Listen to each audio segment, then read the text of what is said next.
Surprise, motherfucker.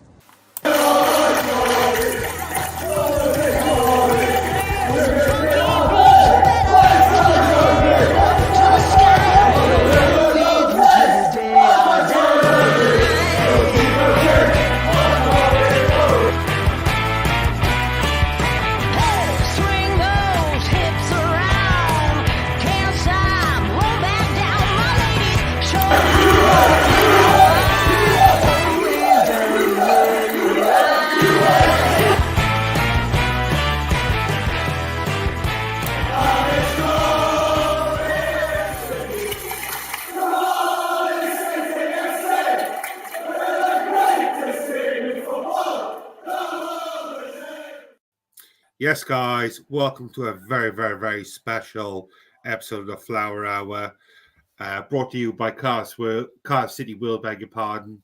Not only am I joined with my brother from another mother, we are actually joined by Cardiff City royalty in Mr. Willie Boland. How the devil are you, my friend? How are you guys? Cardiff City royalty is a little bit too high praise now. But listen, I'll take it. Yeah, good to be here. Thanks for inviting me on. It's always good to revisit old times, and obviously Cardiff City was a really good time in my career. So good to be on. Mate, thank you so much for doing this. I know I've probably done your head in, like with the messages, etc., over the last few weeks, etc. But I loved the evening with yourself, brought to you by Ace Podcast Nation so much. I had to spam you and jump to you and get you on because honestly, mate, you just absolute gentleman, and it was such a great night. And I thought if we could have you with us, it'd be great to share a bit of an insight into what those who unfortunately missed out on our evening, basically. So apologies, some of the questions. I wouldn't tell them nothing. Well, if they didn't pay for a ticket to come and listen to you, but don't tell them jack shit. No, jokes aside, it was a really good evening. I'll just second what Rob said. So, yeah, really valued your time and just listening to some of the stories. It was good to reminisce and kind of take me back years to, when you was running around that field like an headless chicken, chasing the ball and chasing people's ankles. Yeah, you summed me up there perfectly, like, to be honest. But in all honesty, I think you said it on the night. You was quite open and honest and said you were no superstar, but you had that work ethic about you. And I think that's why Cardiff City fans took you so much, because they seen when you went out on that pitch, you always give 110%. Yeah, I mean, I've said it plenty of times. I've always been targeted there.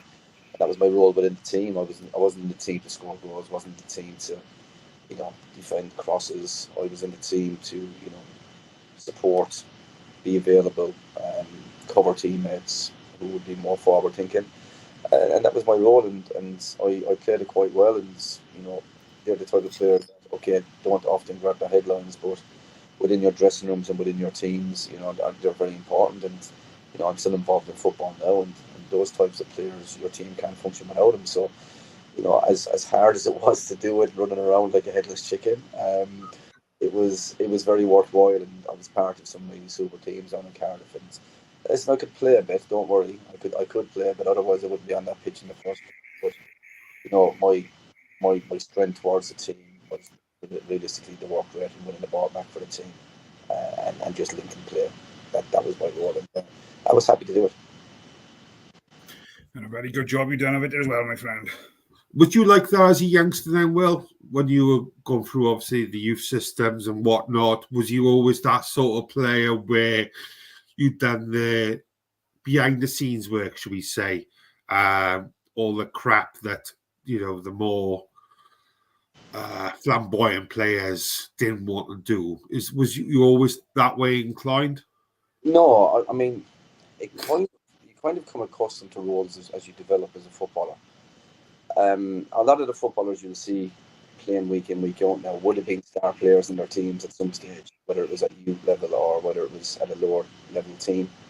And And what happens as you develop as a footballer, you find out what your strengths are and what your weaknesses are when you're at the level that you get to. So, I mean, like for instance, when I went over to Coventry in the youth team, I played in the Irish international underage teams, and I was playing a year up. So I was actually seen as like a really strong player. I'd actually scored goals as well, believe it or not, at that stage in my career. Free kicks or?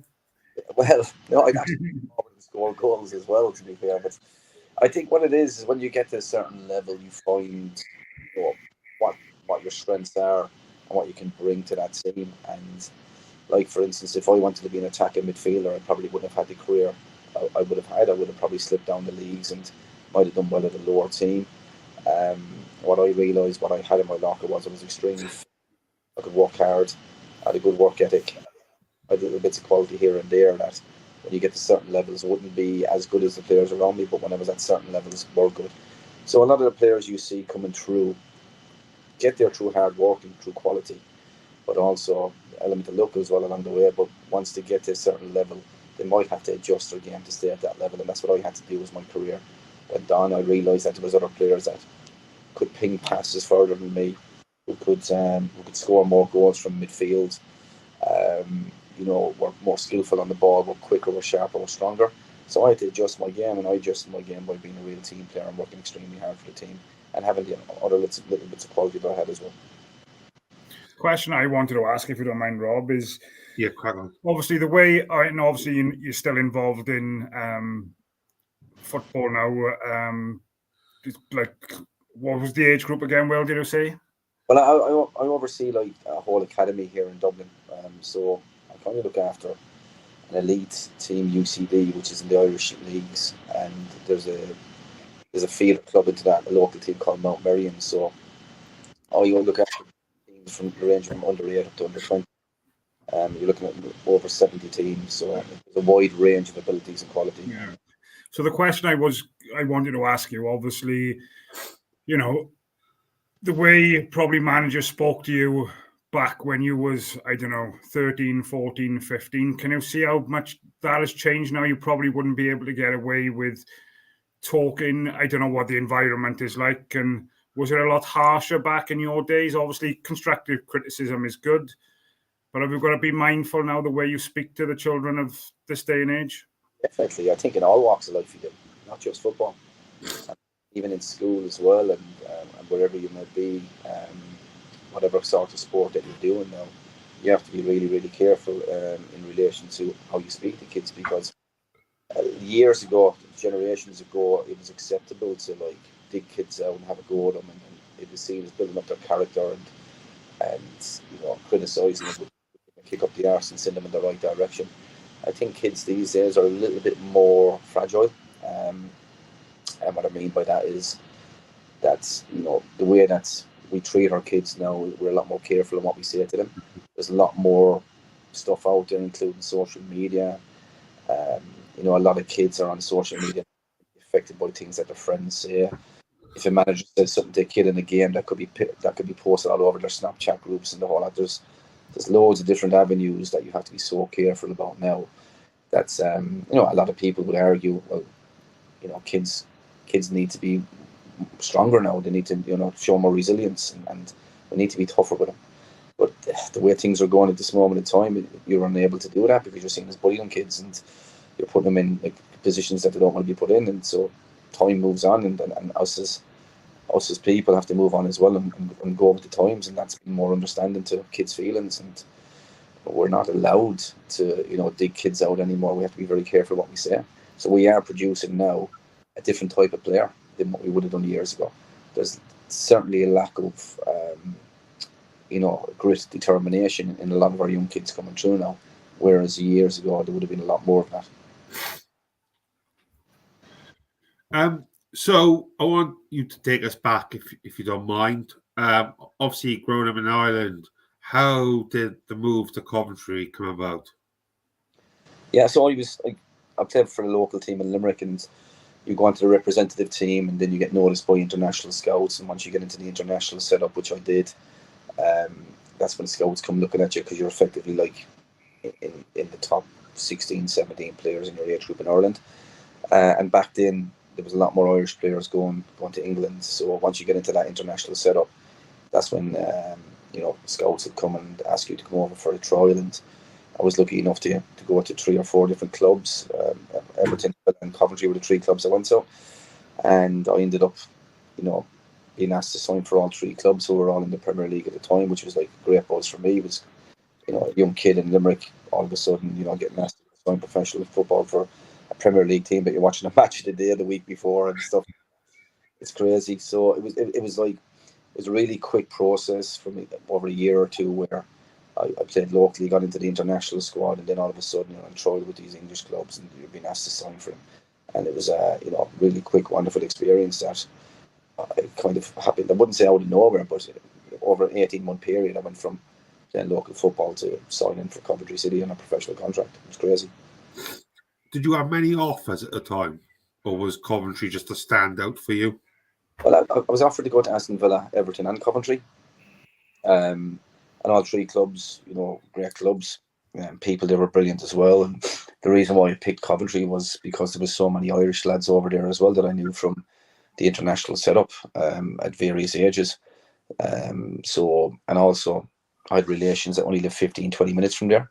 So there was the added bonus of my family could come over and visit. I could go visit my cousin as well. And Coventry had this lodge where you would stay with the rest of the players. So it would be an opportunity for you to get to know people a lot quicker as well. So all those things added up. And I suppose at the time, if you look at those 3 clubs, Everton, Aston Villa and Coventry, you would say Coventry would have been the smaller club of the 3. So possibly a better opportunity of getting first team opportunity. Yeah. Which is, listen, you shouldn't be thinking of that when you're signing initially to go into a U team, but it does become a factor. Some interesting evenings in the lodge with 7 or 8 teammates, Will, back in the day, or was you all on best behaviour?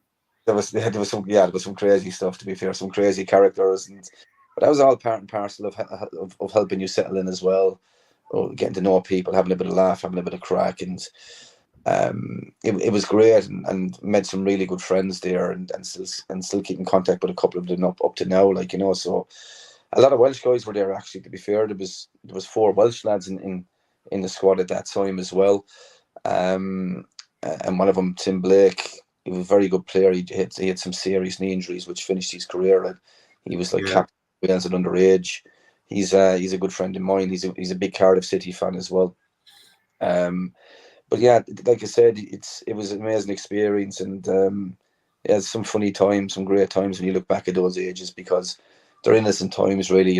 There's like 18, 20 of you in this lodge, and you're all aiming to try and make it into the reserves first team, and down the line that you're looking around in 16 or 17, these guys are going to be gone in 2 years' time, because it's a numbers game and not all of us make it. But yeah, no, I loved it. It was great. I really enjoyed my time there, and some great lads as well that I've come across.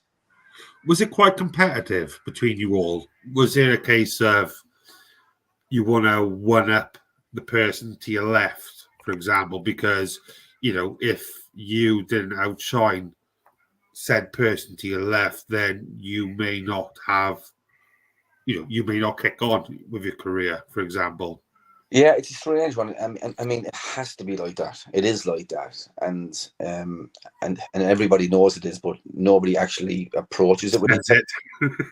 Makes sense, because you're going out on a weekend playing with these boys in the same team, and you want to build up a team camaraderie, and you're playing in the U team against other teams, and there is that kind of bond that's built together.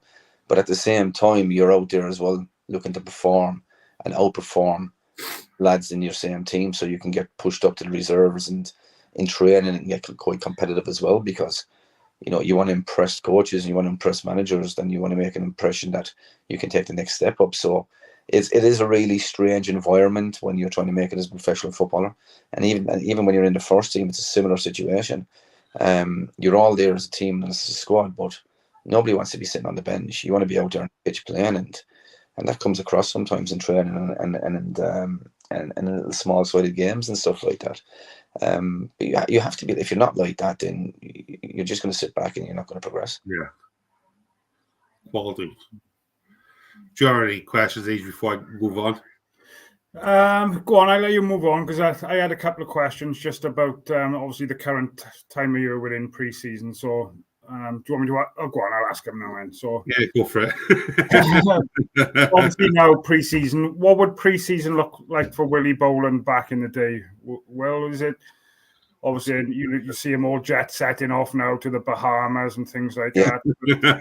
Did you have time back in Ireland? Would you go back to meet family? I'm guessing you would still have had holidays and things. But yeah, I mean, holidays wise, I mean, once the end of the season comes, you normally you'd head off straight away with your family for a holiday just to get away from it all and just to have a release and unleash and just relax. Yeah, I'd definitely go back to Ireland. I'd have a bit of blow with a few of my mates and have a couple of rough weekends with them on the drink and that, because it's the time of the year where you can let loose and let go and enjoy yourself and have a bit of crack. And after a long hard season, it's well deserved as well. Like, it's because it is quite intense when you're playing games, not only physically but mentally as well, and depending on how well the team is doing or depending on how badly the team is doing, it can affect you as well. So that those few weeks that you have, those first 2 or 3 weeks after you finish are a nice little release, nice little break.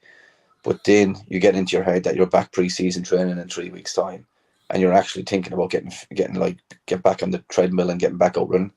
You probably only give yourself a couple of weeks off, really, because what you're doing then is you're preparing for pre-season. Because if you come back pre-season and you're not in good shape, there's fines, and if you're overweight or if there's a certain body fat, and if you're not like at it straight away, you're going to fall behind the rest of them.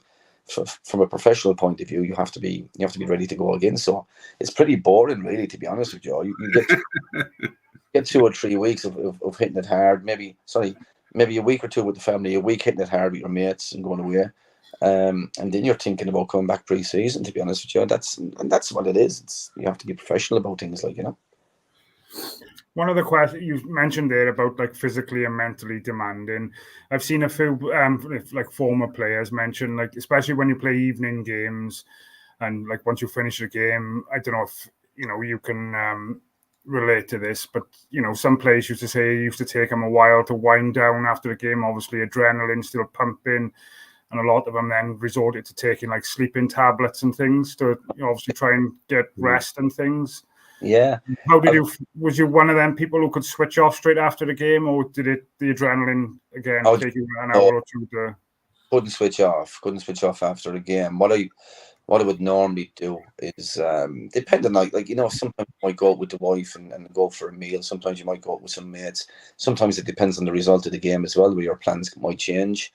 I mean, realistically, in your working life, that shouldn't affect you, but it does. Because if you get beaten at home 3-0, the last thing you want to be seen is out of town having a laugh with a lot of lads. So that does impact you. A lot of the times, I mean, I used to run myself into the ground. I'd be shattered after games, to be honest with you.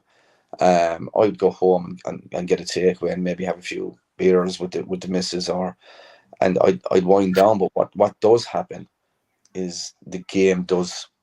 You're rethinking the game or what went on in the game, and it's normally the things that went wrong in the game that you're thinking about rather than thinking about the good things. Because as a footballer, you're always thinking that you want perfection. You want to make sure that you can have the best possible performance, and you'll sit down, you'll try and switch off, but you'll have that moment where you'll think, "Fuck, I could have done that a little bit better today," or I could have closed that down a little bit better. And it's professional pride, and that's what players do. Now, it never got to the point where I'd be taking sleeping tablets or something like that. Maybe my sleeping tablets might have been 4 or 5 bottles of beer or something like that. Maybe that helped me, because I did like a beer after a game just to unwind, and it does help you unwind a little bit. As much as they talk about alcohol as having a negative effect on you, it does help you relax and unwind a little bit. And I always felt having a few beers was a good way to just relax after a game. And I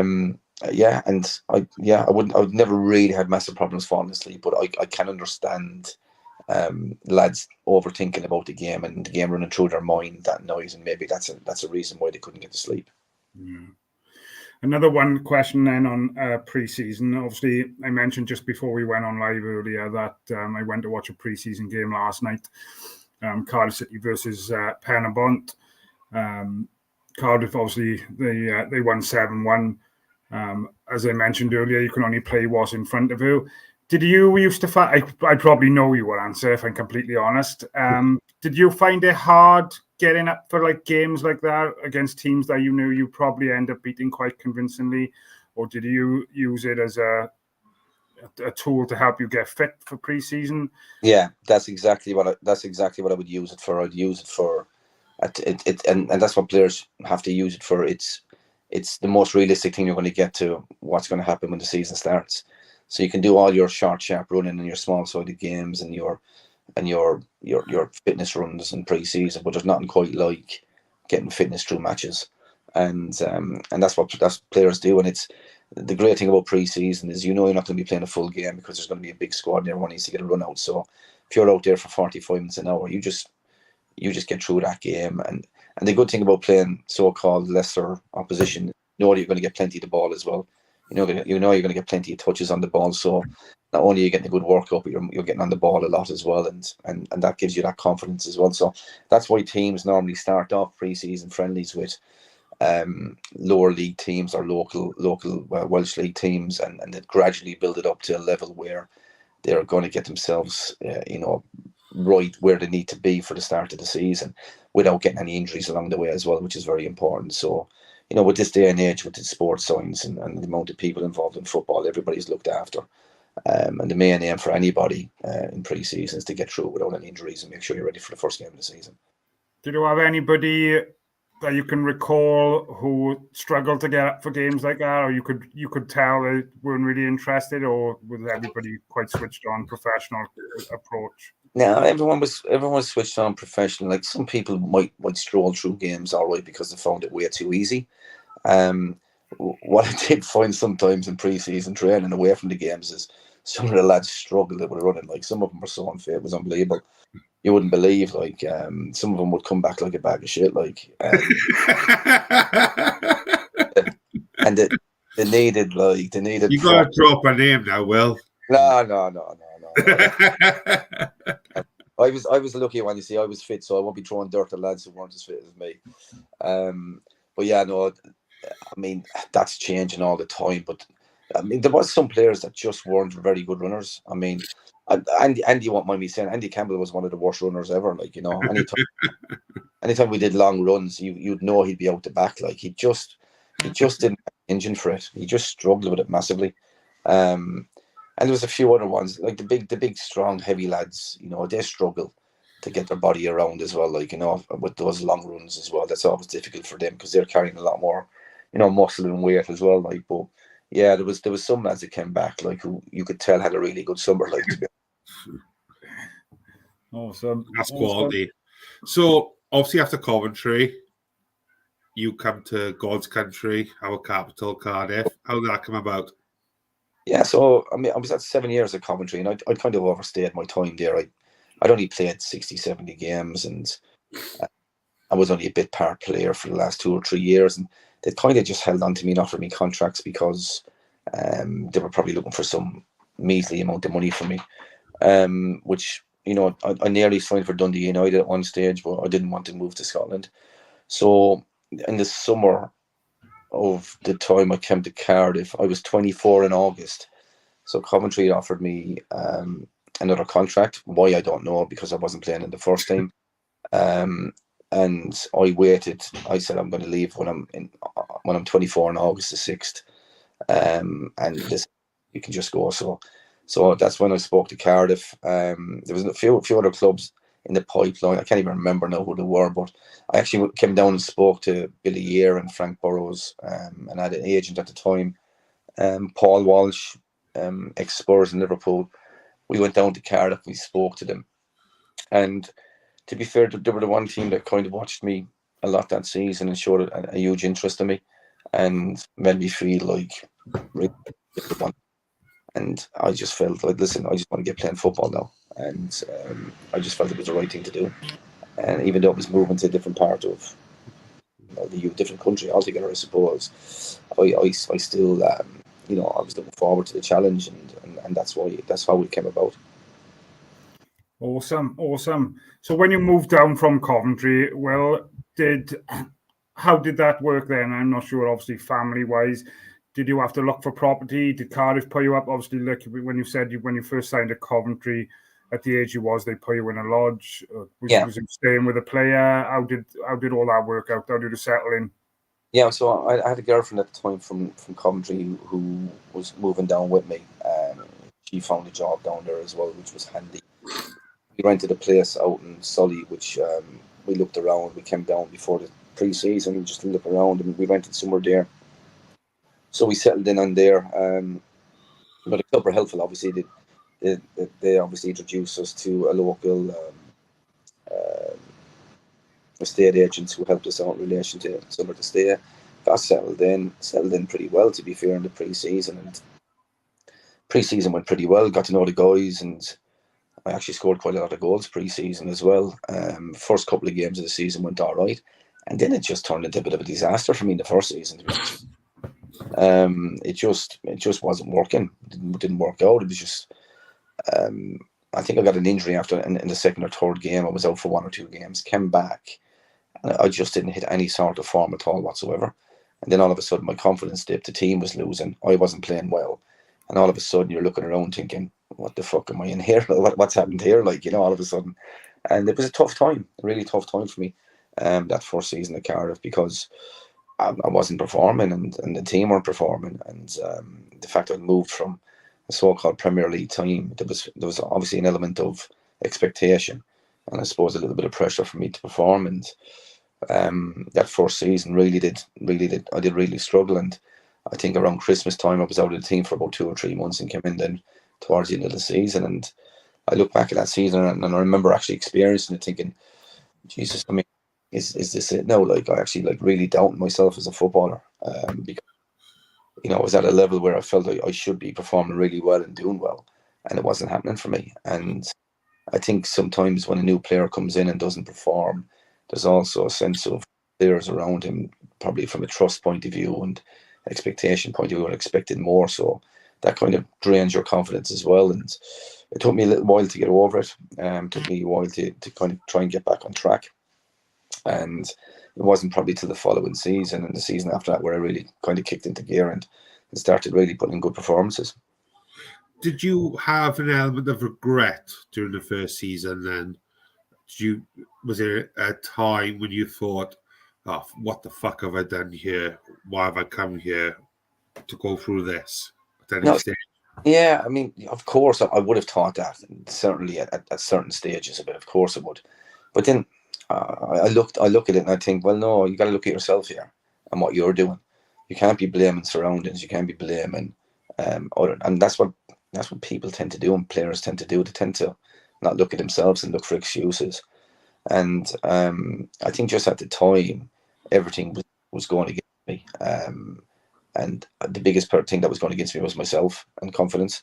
And if you don't have that, then no one else can have confidence in you either. So it was tough. I had loads of thoughts like that, of course I did, because I was a young man at the time. I was only 24 and you're actually starting to doubt yourself as a footballer. And there was a lot of tough times that year and a lot of things that happened. I mean, I ended up splitting up with a girlfriend at the end of the year, so it was a really tough year for me personally.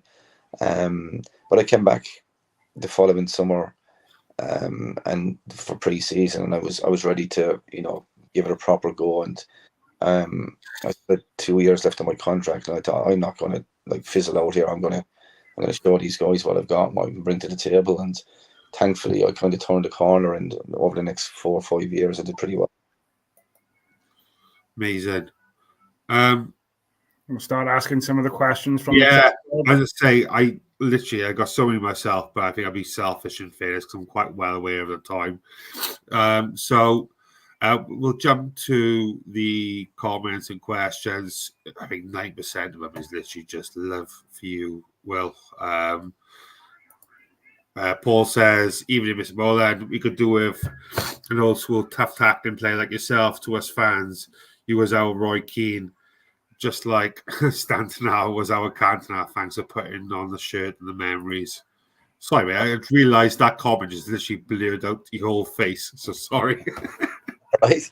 No, listen, it's always nice to hear stuff like that. I mean, it's like I said, it's initially went through a really tough time, but thankfully, like, you know, as I've said plenty of times before, my time in Cardiff was the most enjoyable time in my career, and I had some tough times, and the first season fans were on my back, and fair enough as well, because at the day fans going to pay their money and they love their club. I'm just glad I was able to kind of give a lot back after that, and we had some deep times over those few years that I was there, and a couple of promotions as well, and great cup win against Leeds. There's some great memories there, and definitely memories I'll always cherish and taking me to the grave. Amazing. Great question from GD Parry. Willie, do you have a regular roommate on away trips? Who was the best ones? Who was the worst ones? Okay. Yeah, I had a few over the years, because as you know, players come and go, and squads, stuff like that. I had Cams a bit, and I remember I had Leighton Maxwell a bit as well. What a play he was. Leighton signed from Liverpool. Those two were Morris lads. I remember a room with Mark Bonner before the playoff final as well. Good lad as well. So there was a few. It was always switched around. I wouldn't have somebody that I would always room with. I'd be pretty easy and pretty comfortable rooming with anybody, to be honest with you. I remember rooming with Ernie, and he was a nightmare. Ernie would be up to 2 o'clock in the morning playing on the PlayStation. Honestly, eating loads of sweets and stuff like that. I was thinking to myself, how is this kid going to perform? Go away and score a hat-trick the next day then as well. Yeah, what a career he went on to have as well, didn't he? Yeah, unbelievable. Yeah, great lad. He did okay, didn't he? Actually, he keeps coming up with that question, doesn't he? The only player to score a hat-trick in all the divisions and international and the 2 cups. So, it's not a bad kind of one to be labelled, but is it? It just goes to show what he's achieved, and the fact that he started off in the lower leagues and worked his way up into the international level and Premier League level. He's brilliant. Yeah, but yeah, as a roommate, I only roomed with him once or twice, to be fair, but Jesus, yeah, I mean, you done your head in then. Listen, I didn't mind it, to be fair, but I'm just when you wake up at 1:30 and think to yourself, Ernie, come on, would you go to sleep? Another question from GD Parry. Is it true about one of Soundman's lackeys pulling the fire alarm at QPR Hotel? Yeah, I heard that. I didn't know whether it was a fan or somebody else. I don't know if it was one of so-called Soundman's lackeys, or whichever way you want to call it. But I certainly heard that the night before the playoff final that something happened out. I think they stayed out in the Celtic Manor, didn't they? And I think somebody did let off the alarm. But listen, it's all part and parcel of it, I suppose. We'll take it. Yeah. Go on. Yeah, so say Reece Evans says, last night we had an academy player play right back, and he took his chance with both hands. Fantastic. Did you notice youngsters stepping up during pre-season to stand out? Yeah, I mean, it's a good time for youngsters to make an impression and make the manager think about things, because they're always going to blood them in those pre-season friendlies. It's whether they're going to trust them when the season starts. Now, thinking back over the years, I mean, you look at the likes of Ginge, James Collins, and obviously Ernie to a certain extent as well. Those boys would have come in pre-season and played games and made an impression. We signed Danny Gabidon when he was pretty young as well. Reece Weston came in from Arsenal as a young kid, and all those boys came in as young players. And okay, some of them might not have been pre-season, but they would have come into the team and tried to make an impression. It's all you can do. And what happens then with young players is they'll make that impression. They'll make the manager think about them, and then when something occurs, maybe a bit of luck might happen where somebody gets injured in that position, and he goes in and he needs to take his chance then. And that's what football's all about with young players. They need to be able to take their chance when it comes. So any opportunity to get, they got to make an impression. So thankfully, as they're talking about there, that young lad's made an impression last night. So hopefully he'll get more chances in the next couple of games, and who knows, he might make an impression when the season starts. Just jump on that one. So has there been a point where it's gone the complete opposite way, where you're doing pre-season and as a young academy graduate you just coming through and it's just not worked out? Everyone thinks that they're going to be the next best thing and things like that. Have you played alongside a player who's just for whatever reason, just not had her in them just to go to that next stage? It's a difficult one because there would have been loads over the years that might have dipped in here and there, and if they've never gone to the other stage, they're not going to be a name of recognised. I remember Leon Jean came in years ago, who had a bit of he comes up a lot. What's that? Yeah. He came in probably the first year I was there. I think, and great kid now, to be fair, like around the place. He's always smiling, good bounce about him. He had the personal about it. And they were saying that obviously he was a very good player. And I can't remember. I think he might have come back in from QPR or someplace like that. He was a Welsh boy. And he came down and he played a couple of games and it just never really worked out for him. And so he could have been one that possibly didn't fulfill his potential. But to be fair to him, he wasn't really given loads of opportunities either. But you have to earn those opportunities as well, But he's just one that probably comes to mind because he had a little bit of a reputation behind him when he came in, and it never really took off for him. So when you say about earning the opportunities, there's a question in the chat there just about what was he like in training. And so did he not have the correct mindset when he was at training? Was he not the best trainer? Or I'll be honest with you, it's hard to remember now. And particularly what it was you could put the button on or the finger on. The other side of it was there was a lot of good young players around there as well at that time. The likes of Ernie was there at that time as well, who was probably coming to prominence on those forward positions. You had Paul Brayson at the time, was a young lad who came down from Newcastle who scored quite a few goals. And obviously there was Jason Bowen still there as an attacking player as well, who's quality and experience. So he had a few boys to contend with to try and get into the team. And sometimes when you've got those boys who are doing well and playing well, you don't get the opportunity and then it fizzles out. So I wouldn't put it down to anything other than he probably had players that were ahead of him at that time who were doing better than him.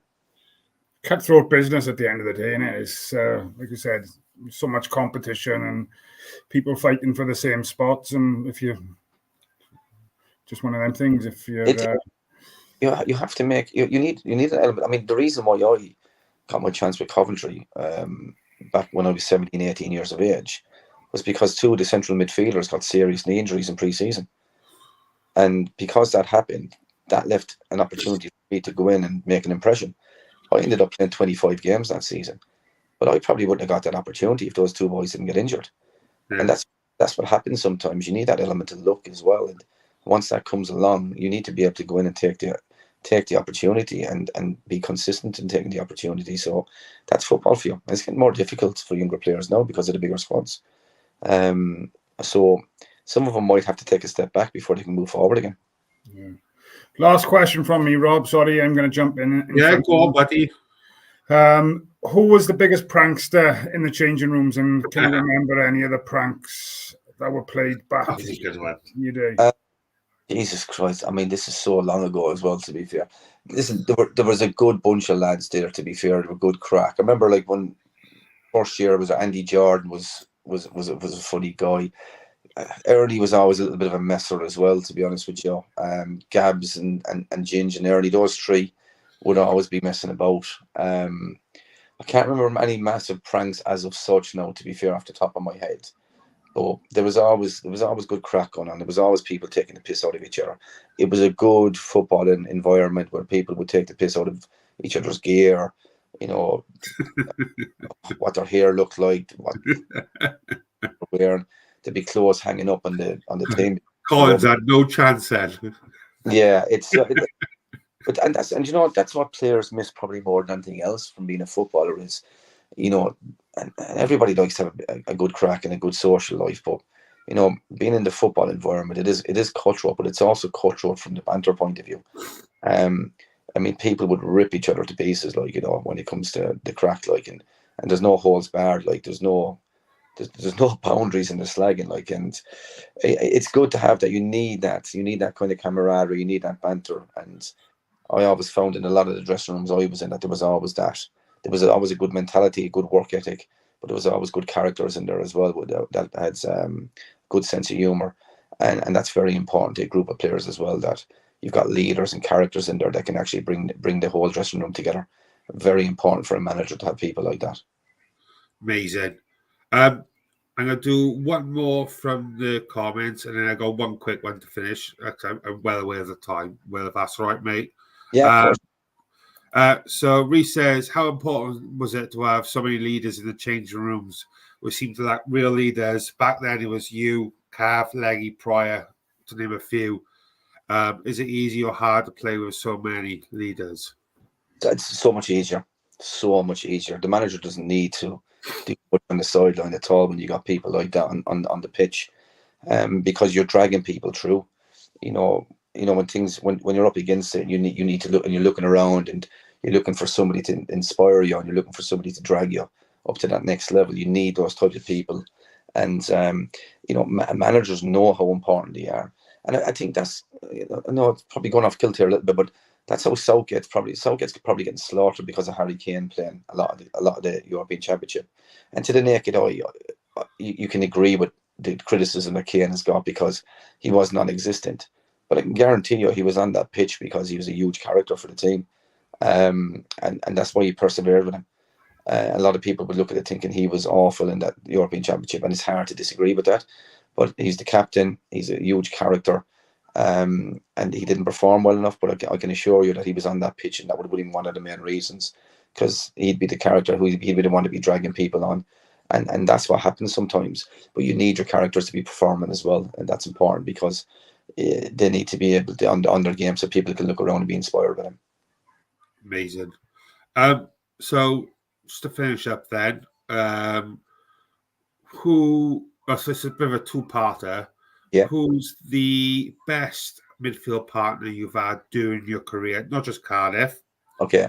And who, past and present, would have been a midfield partner you would love to have played with? Oh, good question. Past and present, you straight away you'd look at being a United fan since a kid. Not massively Man United fan now that I'm old. But I look at Brian Robson. What player? He was absolute complete midfielder who could do everything. He was unbelievable. And obviously, you put Roy Keane and Paul Scholes into that category as well of unbelievable central midfielders. I'd take any of those three all day. To play beside any of those three would be an absolute privilege and a dream come true.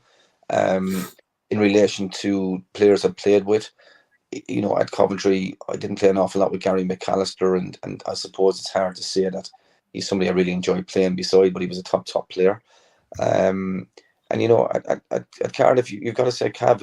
Cav was great lad around the place. He was positive, always had a smile on his face. Captain of the team, scored some vital goals, put in some great performances. And a lad off the pitch as well, really nice lad as well. So, it was great playing with him as well because he's somebody who could pull a free kick or pull a strike from nowhere, and scored some vital goals for us as well. So, they'd be the answers to those two questions. Amazing. Do you know what? That's absolutely amazing. So thank you so much, mate. Do you know what? I can't be so much more grateful than where I am for you taking time of your day to come join us. Still have plenty more questions for you, but hopefully we can do it again another time, and and we can go from there. Thank you so much, mate. I will let you crack on.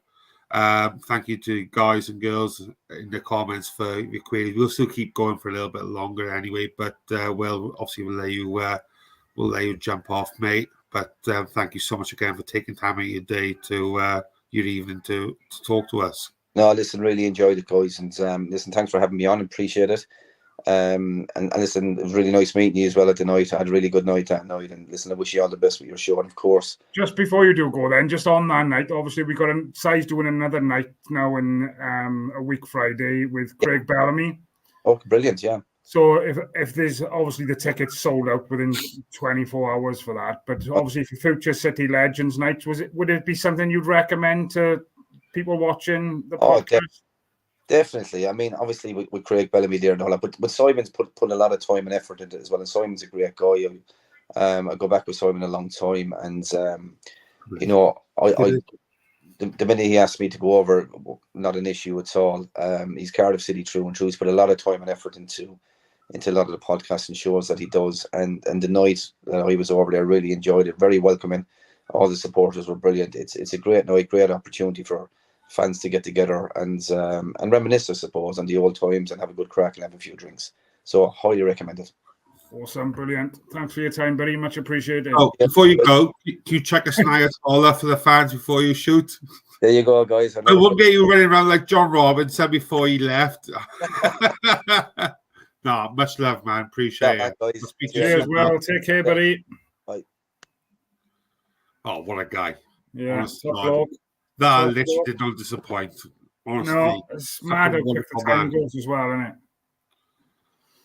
Fair play.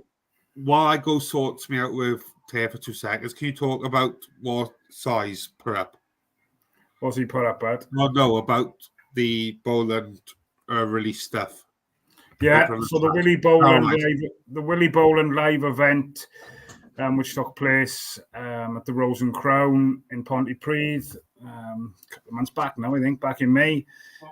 Size releasing that, I believe, a week Friday. So July the 26th will be that will be releasing. So keep your eyes out on Cardiff City World for that. What else did I need to talk about? AJM Embroidery are our sponsors for the show this evening. Just wanted to promote their online shop. So if you go on, they've got a Facebook page, or if you searched on Google, highly recommend if you need any embroidery or printing done. No job is too big, no job is too small. Matt Browne and his team at AJM Embroidery will do all they can. But yeah, just trying to promote their online shop a little bit more for them. They do have a shop that you can go into in Cwmvalinfach. Like I said, school uniforms, if you need football kits, anything embroidered, they can sort all that out for you. He's back in the room. So yeah, just mentioned about the Willie Boland, obviously getting out the week Friday, the same night as the Craig Bellamy evening, I believe. Yes. And then just done the shout out for AJM, trying to promote their online shop. So yeah, all good, Bat. How's your week been? Sweet. Happy days. So we'll have some exciting news soon, hopefully. Just seeing Reese's comment. That's right, Bat. Big dog. So hopefully we will be announcing a new sponsor coming up shortly, which I can't wait for because the company is fantastic and I can't wait to talk about them, to be honest with you. Carlin, is it? No, they haven't replied to me. I did DM them on. I have actually messaged them on Facebook, Carlin, but they've just left me on red. So, dicks. So screw them. But no, that's something exciting coming out. We also will have another guest for you wonderful people the day after the Craig Bellamy event as it stands on the Saturday. I think I've told a few of you about it already. You haven't told me. Haven't I? Oh, yeah. I'll tell you after. I have to check in with him just to make sure he hasn't been scared off. I've been spamming the shit out of him, I have, in fairness. But we do have a new guest. It's not someone who's been on before. It's another central midfielder who's played for Cardiff, so I can't wait for him. He's going to be something special as well. So, but I won't go naming names just until... Keep the guys on the edge of their seats. Yes. Come back, watch, share, subscribe, love, and all that shenanigans, you filthy animals. But apart from that, mate, not a lot's going on. Kids break up from school tomorrow, so I can't wait for that. Oh, 6 weeks of absolute ball ache, innit? Honest to God, they've been literally planning sleepovers and all sorts already. So,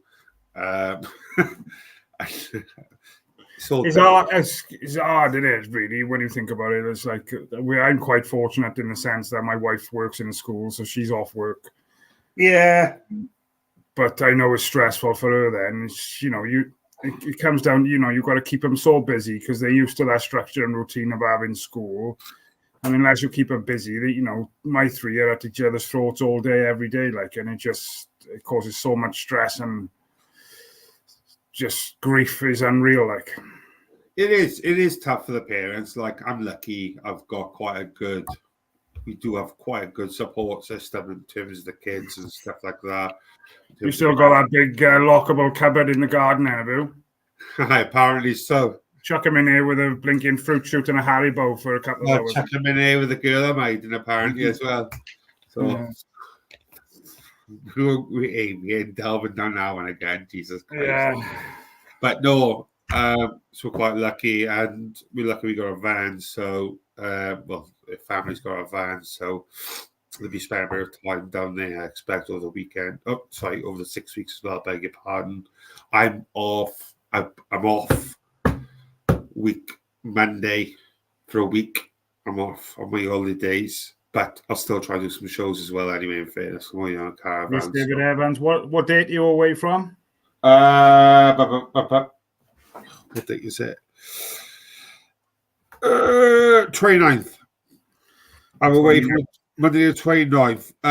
I'll still be about, in fairness. I'll just be I can do it from from the van if needed, but obviously. Yeah. When you're going to, is it Cyprus you're going as well? No, we're going to Tenerife in October. Yeah, so like the sun. Not till October, matey.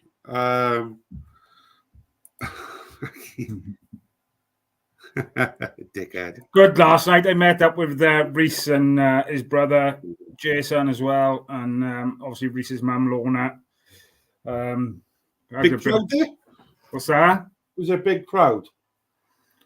I'd probably say they probably weren't, all in all, far off about 1,000, I expect. That's not bad, is it? Fairness. I might be pissing into the wind with that, mind. We so back here, but I would imagine they weren't far off that, to be honest. I don't know why we bought tickets, mind, because the fence going around the Record Stadium, you could have watched it from the outside of there, really, and they didn't really check your tickets. They reset, aye. So, but no. Yeah, if Kenny wasn't working, I would have brought Joseph down for that one, but I tell you, wouldn't have been able to handle that. I wouldn't have brought her to it, but no, it was a good crack. Josh enjoyed it as well, and that's the main thing. But that's just all about some cracking photos. Some photos with the players. Fair play. So it was all good. We back on Saturday evening. My turn. Are we doing a quiz on Saturday, or we'll see how it goes? Is it? Yeah, we'll do a quiz Saturday, and shall we? Shall us? We shall. I can do it because I know mine was a bit shit. Well, it got cut short with various things last week, unfortunately, due to a couple of things which we won't go into. But if you want me to re-go again, mate, I'm more than happy to do it. Yeah, happy days. Take it off me, buddy. Take it off me. No problem, buddy. So I'll do it Saturday. And if you can do it on Wednesday, and like I said, then the following Saturday, hopefully we'll have that guest there to go through it. But apart from that, mate, I think we're all done tonight, if I'm honest with you, if that's okay with you lot. Yeah. I'm drained from that because, honest to God, like, it's mad doing these because, like, it sounds stupid, but I guess such a fanboy attitude when I'm speaking to these guys, like, players that I watched growing up. And it's been the same with all the players that we've had on in the past. And it's just mad. And you speak to them like they're freaking humans, like, do you know what I mean?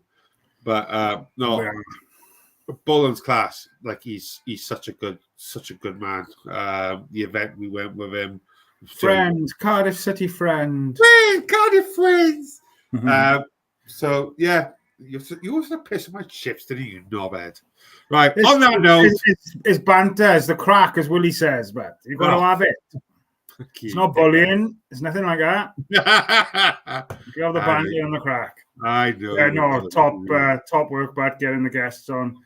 You've obviously got more time on your hands than I have. But No, mate, I'm just a serial stalker, mate. That's all. I just keep bombarding them until they say but yes. no, it's good. But like you said, reminiscing on the stories and listening to him talk. Like I said, you could sit there all night and ask questions and listening to him talk. Couldn't it? Really is awesome.